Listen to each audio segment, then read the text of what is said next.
மக்களுக்காக இருக்கிற ஒரு பிரதிநிதியான ஒரு ஆளுநர் அவர்களை உங்களுக்கு யார் யார் தீவிரவாதின்னு சொல்ற அதிகாரம் கொடுத்தா அப்பாவு அவர்கள்? அப்பாவு should be arrested. இதுக்கு தில் இருந்தா ஸ்டாலின் அவர்கள் அறிக்கை விடட்டும். இன்னைக்கு வடிவேலுவோட குடுமி திமுக கையில. ஏன்னா ரெட் ஜெயண்ட் மூவிஸ் திமுகவை தான் சொல்லணும். இந்த மாதிரி ஆட்களை பேச வைக்கிறதுக்கோட குரலா இவன் என்ன பண்ணியிருக்கான் இது வரைக்கும் வடிவேலு அவர்கள். அவர் விஜயகாந்த் அவர்கள் எவ்வளவு பெரும் தலைவர் தமிழ்நாட்டுல, அவர் மாண்டதுக்கு கூட நீங்க போய் பார்க்கல. நீ எல்லாம் பேச வந்துட்டியாயா? இவர் கண் திறந்து பார்த்த முதல் சூரியனா திமுக. அப்பப்பா, அப்ப டார்ச் எங்கயா போச்சு? எதுக்கு அப்ப டார்ச் ஏத்தின? சார் சொம்படிக்கலாம், ஆனா உங்களை மாதிரி சொம்படிக்கிறதுல PhD பண்ணணும் சார்.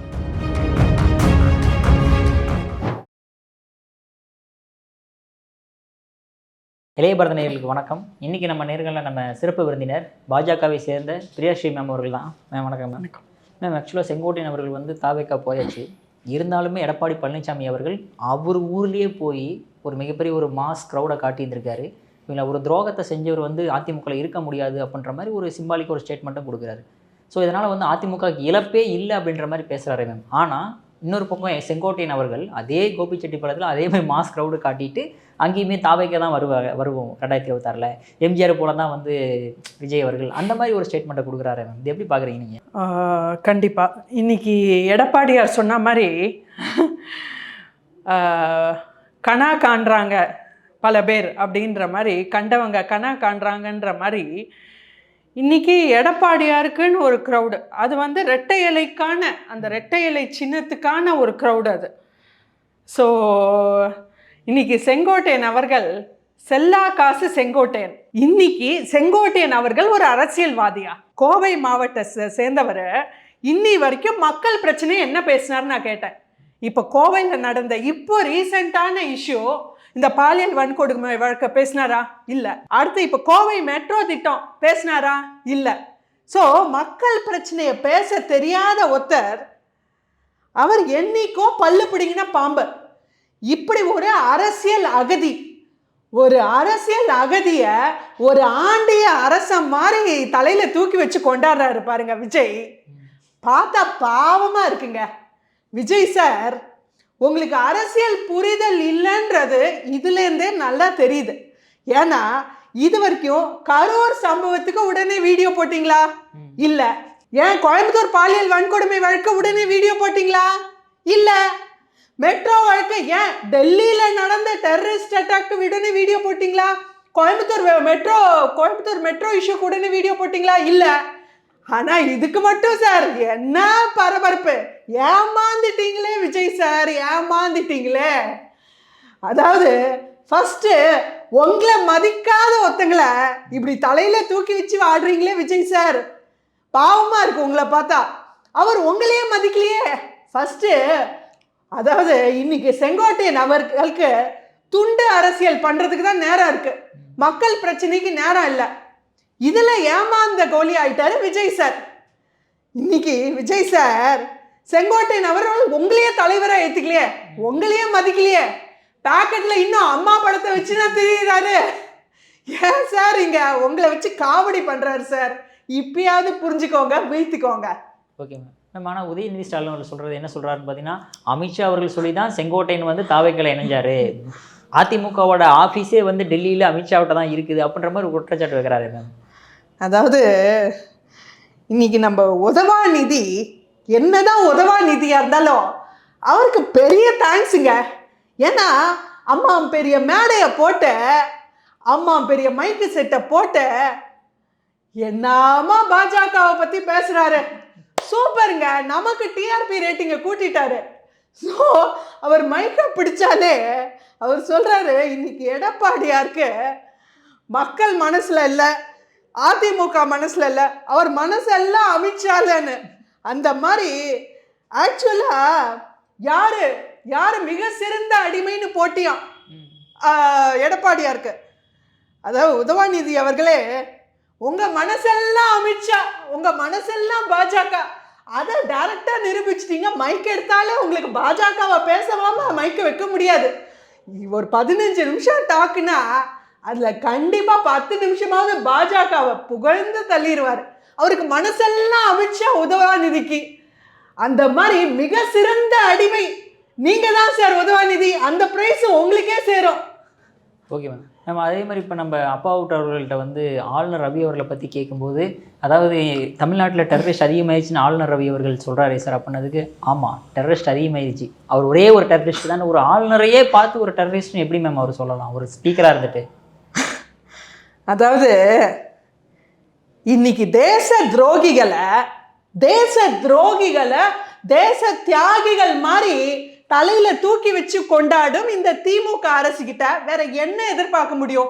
1998 கோயம்புத்தூர் பாம் பிளாஸ்ட்ல முக்கியமான புள்ளி பாஷா அவர்கள். அவர் மாண்டப்போ என்ன பண்ணீங்க? அம்மா பெரிய திருவிழா மாதிரி தலையில தூக்கி வச்சு கொண்டாடிங்களே, போலீஸ் பந்தோபஸ்து எல்லாம் போட்டு.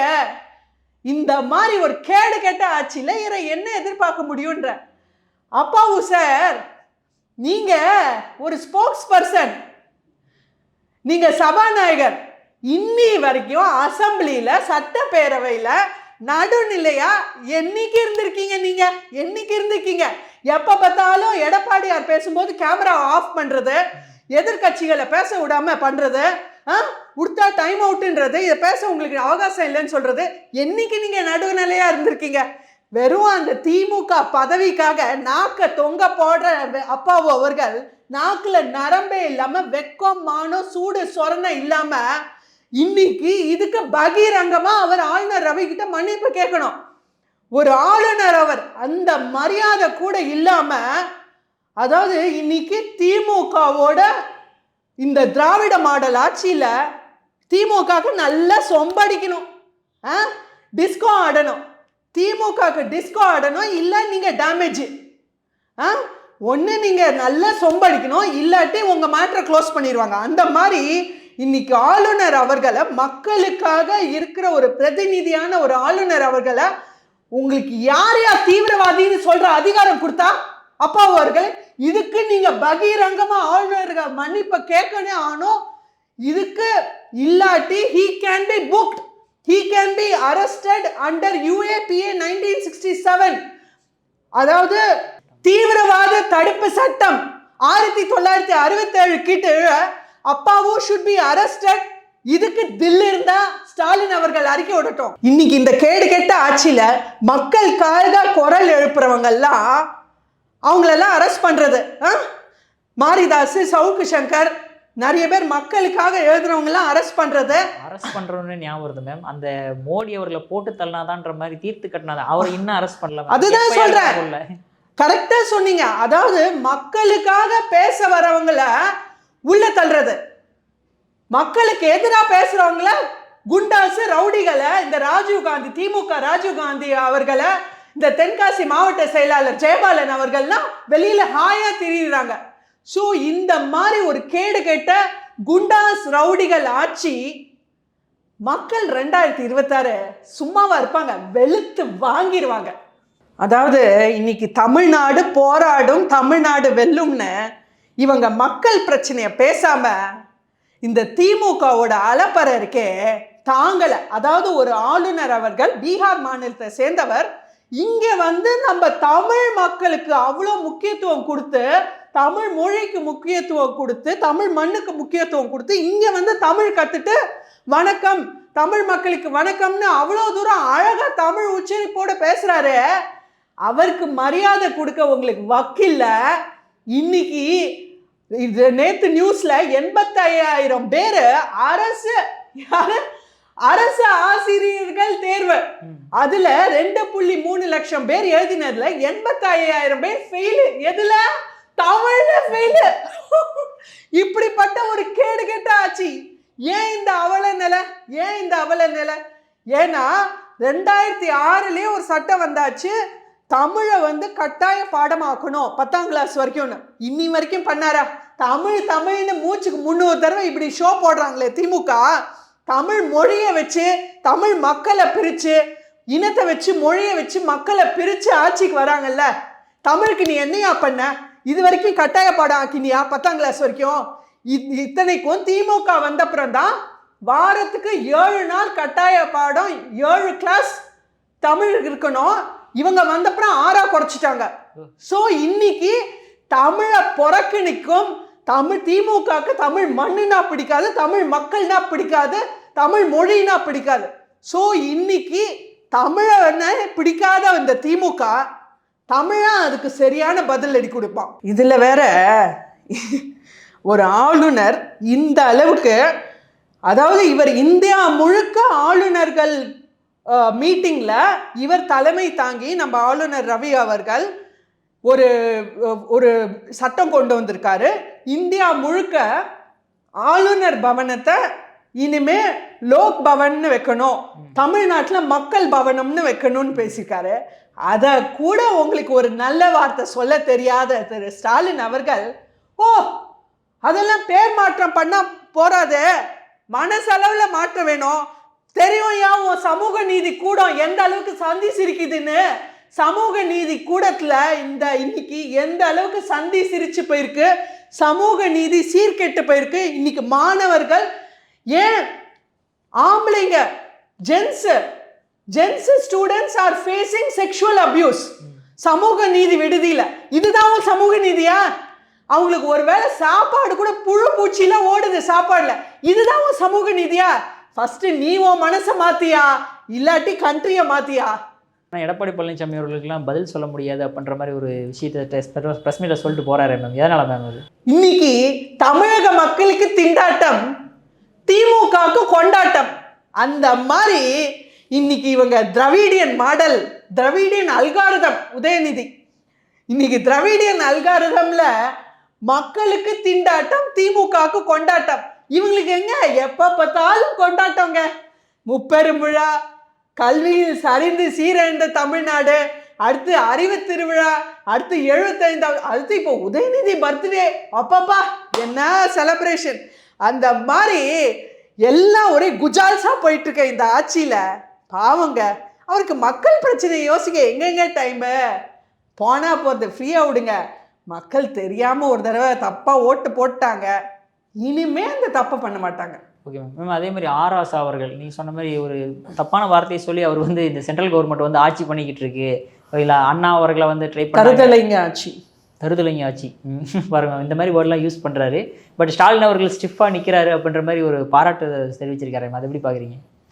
அதாவது ராசா அவர்களே 2G ஸ்கேம் ஞாபகம் இருக்கா? இன்னைக்கு திமுகக்கு 3 லெட்டர் மரண பயம், 3 வார்த்தையில மரண பயம்.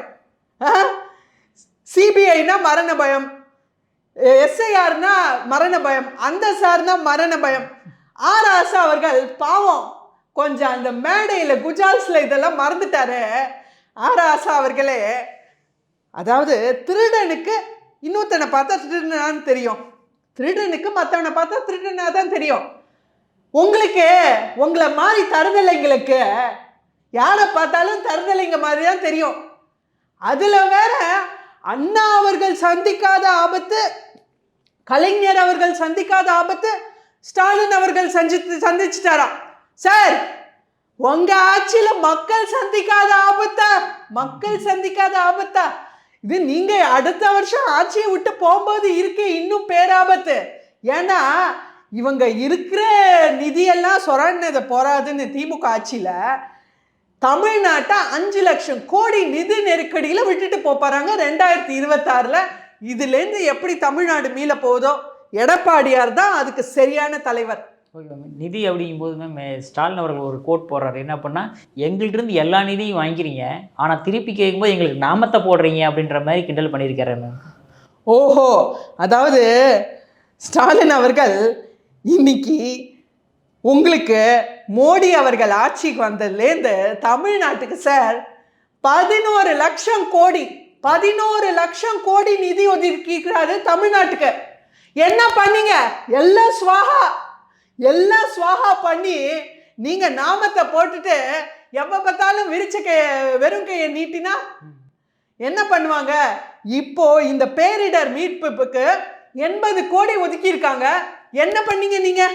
பேரிடர் மீட்பு பண்ணி என்ன பண்ணீங்க? போட்டு வாங்கி வச்சதா மிச்சம். மக்கள் வந்து ஏலேலோ ஐலசான்னு போட்ல வந்துட்டே இருக்கணும் உங்க ஆட்சியில, அப்படிதானே? ஸோ இந்த அளவுக்கு ஒரு கேடு கெட்ட ஆட்சி. இதுலேயும் மெட்ராஸ் யூனிவர்சிட்டியோட கார்பஸ் ஃபண்டு, அதாவது ஒரு யூனிவர்சிட்டிக்கும் அவங்க வந்து கார்பஸ் ஃபண்டு அப்படின்னு ஒரு நிதி வச்சிருக்காங்க. இது வந்து வைப்பு நிதி. எதுக்குன்னா ஏதோ ஒரு பேரிடர் வந்தாலோ இல்லை ஏதோ ஒன்று, இப்போ ஒரு ஸ்டூடெண்ட்ஸ்க்கு ஆய்வு பண்ணுறதுக்கு அதுக்கெல்லாம் இந்த நிதியிலேருந்து ஒதுக்குவாங்க. ஏதோ ஒரு ஸ்பெஷல் ஃபண்டிங்கோ, பில்டிங் கட்டணும், இந்த மாதிரி ஸ்பெஷல் விஷயத்துக்காக ஒரு திடீர்னு ஒரு செலவு வருதுன்னா அதுக்காக எடுக்கிறது தான் இந்த கார்பஸ் ஃபண்டு.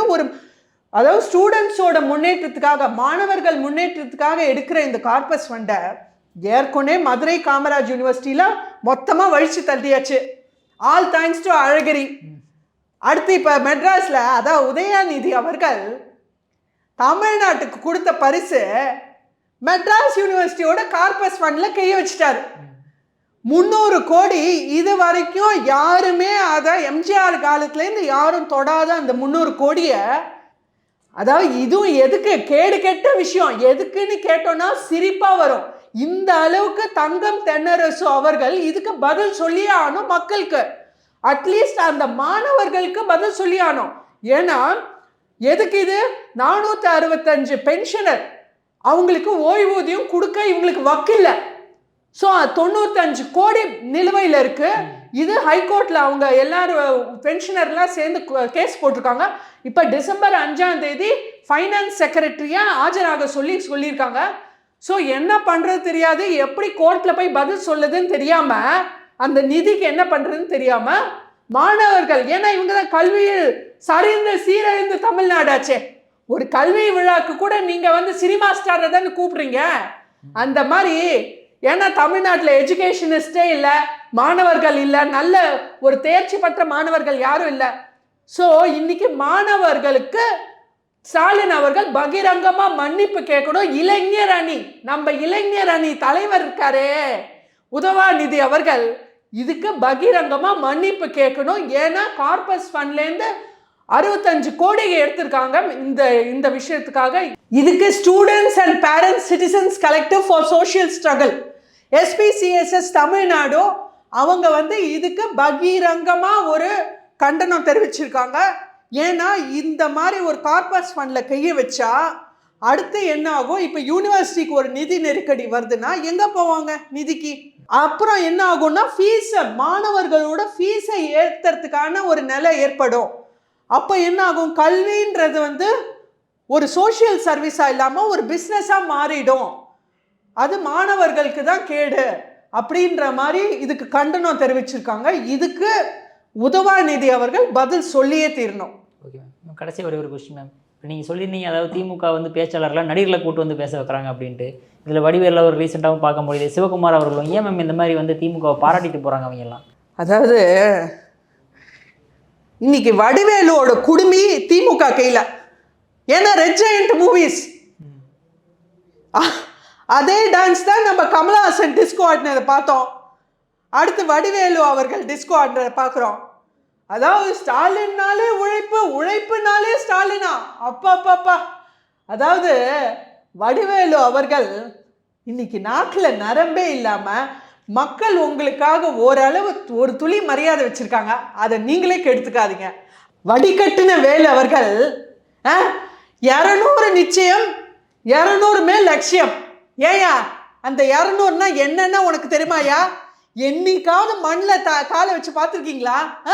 என்னைக்காவது களத்தில் இறங்கி மக்களுக்காக பேசியிருக்கியா நீ? அப்படியே இங்கே வந்து சினிமா பாட்டாக பாடிட்டு போகிறீங்க, கருப்பு கண்ணாடி போட்டு என்ன நினச்சிருக்கீங்க? அதாவது இன்னைக்கு இந்த மாதிரி கேடு கெட்டவங்களெல்லாம் ஒரு அரசியல்வாதின்ற ஒரு வேஷத்தை சாயத்தை பூச்சி இந்த திமுகவை தான் சொல்லணும். இந்த மாதிரி ஆட்களை வந்து பேச வைக்கிறதுக்கு, மக்கள் பேச, மக்களோட குரலா இவன் என்ன பண்ணியிருக்கான் இது வரைக்கும் வடிவேலு அவர்கள்? நான் கேட்குறேன், மக்களோட பிரச்சனைகளுக்கு இன்னைக்கு எதுக்காவது வடிவேலு அவர்கள் குரல் கொடுத்துருக்காரா? அப்போ என்ன 200 வெல்வோம், என்னது 200 நிச்சயம், 200க்கு மேல லட்சியம்னு இது வரைக்கும் விஜயகாந்த் அவர்களை எதிர்த்தவங்க தானே நீங்க. விஜயகாந்த் அவர்கள் இருக்கிற வரைக்கும் விஜயகாந்தை எதிர்க்க திமுக எடுத்த ஆயுதம் தானே நீங்க வடிகட்டின வேலு அவர்கள். அவர் விஜயகாந்த் அவர்கள் எவ்வளோ பெரும் தலைவர் தமிழ்நாட்டில், அவர் மாண்டதுக்கு கூட நீங்க போய் பார்க்கல. நீ எல்லாம் பேச வந்துட்டியாயா? கப்பு சிப்புன்னு ஓரமா உட்காருங்க. அதுக்கு மேல சிவகுமார் அவர்கள் வெறும் ஒரு டாக்டர் பட்டம் கொடுக்குறாங்கன்றதுக்காக நாக்க தொங்க போட்டுட்டு ஒரு ஆட்சியை பத்தி எதுவும் பேசாம, இது வரைக்கும் சூர்யா அவர்கள் என்ன பேசினாரு? ஏன் முன்னாடி எதுக்கு எடுத்தாலும் ட்வீட்டை போடுவாரு. இப்ப எங்க மிக்சர் சாப்பிட்டுட்டு பாம்பேல உட்காந்துருக்காரு. நான் கேட்கிறேன், எங்க போனீங்க நீங்க? அதாவது இன்னைக்கு சிவகுமார் அவர்கள் நாக்க தொங்க போட்டுட்டு எந்த ஆட்சி வந்தாலும் முன்னாடி அம்மா காலை பிடிச்சாரு, இப்ப அடுத்து இங்க காலை பிடிக்க ஆரம்பிச்சிட்டாரு. ஸோ இந்த கால் பிலாசபி சூப்பரா பண்றாருங்க, சான்ஸே இல்லை. இன்னைக்கு செல்தட்டி சிவகுமாருக்கு டாக்டர் ஆஃப் கால் பிலாசபின்னு வேணா சூப்பரான பட்டம் கொடுக்கலாங்க. பிஹெச்டி பாஸ் ஆகி தூள் கிளப்பிடுவார் ஃபர்ஸ்ட் கிளாஸ்ல. ஓகே மேம், அவங்களாவது நடிகர்கள் அவங்க வந்து பண்ணாங்க. ஆனால் நடிகர் கமலஹாசன் அவர்கள் திடீர்னு இப்போ போய் உதயநிதி ஸ்டாலின் அவர்கள் இந்த சூரியன் வருது, இந்த உதயநிதி வருகிறார்னு ரொம்ப பாராட்டி பேசுறாரு. எதுக்கு அந்த அளவுக்கு? இன்னைக்கு நாட்டில் நரம்பே இல்லாம வெக்கம் மானம் சூடு சொரணனா என்னன்னு தெரியாது கமலஹாசன் அவர்கள் மக்கள் நீதி மையம் பேரை சொன்னதை விட உதவா நீதி பேரை சொன்னதான் ஜாஸ்தி. இதுல திமுகன்றது ஒரு உணர்வா? அப்ப மக்கள் நீதி மையம் உன்னை நம்பி வந்த தொண்டர்கள்லாம் பெப்ப, மக்கள் நீதி மையமுக்கும் பெப்ப, உன் தொண்டனுக்கும் பெப்ப. ஸோ இன்னைக்கு திமுகன்றது ஒரு உணர்வா? அதாவது இவர் உணர்வு சுவிஸ் அக்கவுண்ட்ல இருக்கு. என்னமா பேசுது பாருங்க, பெட்டி பாலிடிக்ஸ். அதுக்கு வேற இவர் கண் திறந்து பார்த்த முதல் சூரியனா திமுக. அப்பப்பா, அப்ப டார்ச் எங்கேயா போச்சு? எதுக்கு அப்ப டார்ச் ஏத்தின? நான் கேட்கிறேன், எதுக்கு டார்ச் ஏத்தினீங்க? அடுத்து இருட்டுக்கெல்லாம் நாங்க பயப்பட மாட்டோமா, உதயம் வருமா? அதாவது சார் சொம்படிக்கலாம், ஆனா உங்களை மாதிரி சொம்படிக்கிறதுல பிஹெச்டி பண்ணணும் சார். சான்ஸே இல்லை. எனக்கும் கொஞ்சம் ட்ரைனிங் கொடுங்க சார். அடுத்து இவர் இன்னைக்கு கமலஹாசன் அவர்கள் சொன்னதுலேயே மெகா பொய், உருட்டல்கள்லேயே மெகா உருட்டல்கள். சார் கமலஹாசன் சார், நீங்க மக்கள் நீதி மையம்னு ஒரு கட்சி தொடங்கினீங்க. உங்களுக்கு நம்ம பேர் கூட மறந்துருக்கோம், தப்பில்லை. அதனால அது போது நீங்க ஒரு புக்கு ரிலீஸ் பண்ணீங்க, கோவையின் குரலாய் நம்மவர். அதுல உங்க கொள்கைகள்லாம் அப்படின்னா உங்களுக்கு ஞாபகம் இருக்காது, இப்போ பரவாயில்ல. ஏன்னா ஒரே கொள்கை தான் சுவிஸ் அக்கௌண்ட். இப்போ உங்களுக்கு அப்போ இருந்த கொள்கைகள்லாம் ஃபர்ஸ்ட் பேஜில் போட்டிருந்தீங்களே. அதாவது கமலஹாசன் சொல்றத இன்னைக்கு ஒளரல் திலகன் கமலஹாசன் அவர்கள் என்ன சொல்றாருன்னா, இவரோட மக்கள் நீதி மையம் கொள்கைகள்லாம் திமுக நிறைவேற்றிச்சான். அதனால்தான் அவர் அப்படியே ஆட்டோமேட்டிக்கா திமுகவோட போய் இணைஞ்சிட்டாராம். என்ன சார் உங்க கொள்கையில அது நிறைவேற்றிச்சு? நான் கேட்கிறேன், நீங்க போட்டு இந்த கோவையின் குரலை நம்ம வரல, முதல் கொள்கை பொருளாதார வளர்ச்சி. ஓ 5 லட்சம் கோடி நிதி நெருக்கடி, அப்பப்பா என்ன பொருளாதார வளர்ச்சி. அடுத்து வெண்மை புரட்சி, ஊழல் ஒழிப்பு. சான்ஸே இல்லைங்க சார். திமுகனா ஊழல், ஊழல்னா திமுகவோட பின்னி பிணைஞ்ச இந்த திமுகல எப்படி நீங்க உள்ளே போய் ஊழல் ஒழிக்கலான்னு வந்துட்டீங்களோ? சான்ஸே இல்லை சார். இன்னைக்கு தமிழ்நாடுல ஊழலுக்கான பேர் போன திமுக 888 கோடி. இந்த நம்பர் சொன்னாலே அந்தந்த அமைச்சர் சான்ஸே இல்லை, ஜோசியா பார்த்துருப்பாங்க போல இருக்க. 10 ரூபாய் பாலாஜி, 888 கோடி கே நேரு, 360 கோடி சக்கரபாணி அவர்கள். அடுத்து தமிழ்நாடு மெடிக்கல் சர்வீஸ் கார்பரேஷன், அதாவது தமிழ்நாட்டில் ஆஸ்பத்திரிக்கு, அரசு ஆஸ்பத்திரிக்கு மருந்துகள் வாங்குற ஒரு கார்பரேஷனுக்கு யாரை தெரியுமா தலைவராக போட்டிருக்காங்க? நம்ம துர்கா ஸ்டாலினோட தம்பிய. அது ஒரு ஊழல் கணக்கு அங்கே தனியாக ஓடுது. அடுத்து டிரான்ஸ்ஃபார்மர் கொள்முதல்ல 4000 கோடி ஊழல். அடுத்து போக்குவரத்து கழகத்தில் 48,000 கோடி நிதி நெருக்கடியில் போயிட்டு இருக்கு இன்னைக்கு போக்குவரத்துக்காரன். அப்பா சான்ஸே இல்லை. இந்த வெண்மை புரட்சி கருப்பு புரட்சி ஆயிடுச்சு. சான்ஸே இல்லை. அதாவது திமுகவோட ஜனநாயகம் இந்த திராவிடியன் அல்காரிதம், டிஸ்கோ அல்காரிதம் நல்லா படிச்சு தேர்ச்சி பெற்ற கமலஹாசன் அவர்கள் வந்தாரை வாழ வழக்கம் தமிழகமா, யார் வேணா வரலாம், ஆனா வாகை சூட நினைக்க கூடாதான். அப்பப்பா ஏ சார், அது உங்களுக்கு ஏன்னா நீங்க ஸ்விஸ் அக்கௌண்ட்டை நம்பியே இருக்கீங்கல்ல, கால் பிலாசபியை நம்பியே இருக்கீங்கல்ல, அது உங்களுக்கு. இது ஜனநாயகம் சார், தெரிஞ்சுக்கோங்க, ஜாகிரதை. உங்கள் பொன்னான நேரத்தை இளைய பாரத நேரில் ஒதுக்குனதுக்கு மிக்க நன்றி மேம்.